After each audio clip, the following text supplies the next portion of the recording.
సరే దేంట్లో సినిమా ఏదో అంటావు కదా, వేరేదేదో. అవును చేస్తుంది, నేను మాట్లాడలేదు తర్వాత. అప్పుడైతే చేస్తున్నానని చెప్పింది.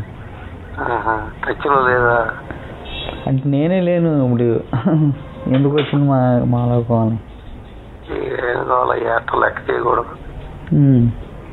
వయసులు బట్టి పరిస్థితులు బట్టి మనం వెళ్ళాలి కదా మగవాళ్ళు. ఈ ఆడమండాలని అట్లా లెక్క వేసుకుని పెద్ద వాళ్ళ అనవసరంగా ఎక్కువ ఇంపార్టెన్స్ ఇవ్వకూడదు. అయ్యా కూడా ఇచ్చేది అలవాటు అయిపోతాడు. ఎట్ట కుదురుద్ది సినిమా వ్యాపారంలో ఉండి.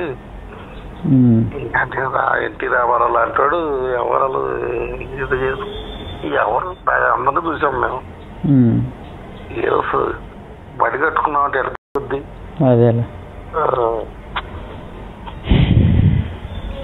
ఏదో చెప్తారు ఈ ఆడవాళ్ళు ఇంట్లో ఎవరో ఇది అసలు పెళ్లి చేసుకోవడమే తప్పు. నువ్వు ఇప్పుడు దాకా సరే చేసుకున్నావు, చాలా ఆతులు కట్ట తెచ్చింది ఏంటి. కొట్టు తెచ్చిన వాళ్ళు కూడా హ్యాపీగా ఉండేవాడు మొత్తం.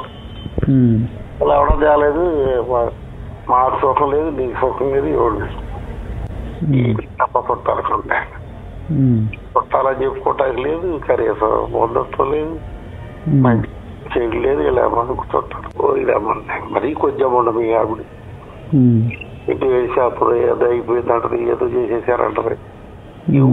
ఎవడికి కావాలి? ఈ అమ్మాయి ఏమన్నా పెద్ద రాణియా లేకపోతే పెద్ద సాగుకారా? ఏముంటాయి వాళ్ళ దగ్గర? ఇద్దరు అది పెళ్లి చేసుకోవద్దు, అది పెట్టకుండా దాని పరిస్థితి ఏంటో నాకేం అర్థం కావట్లేదు.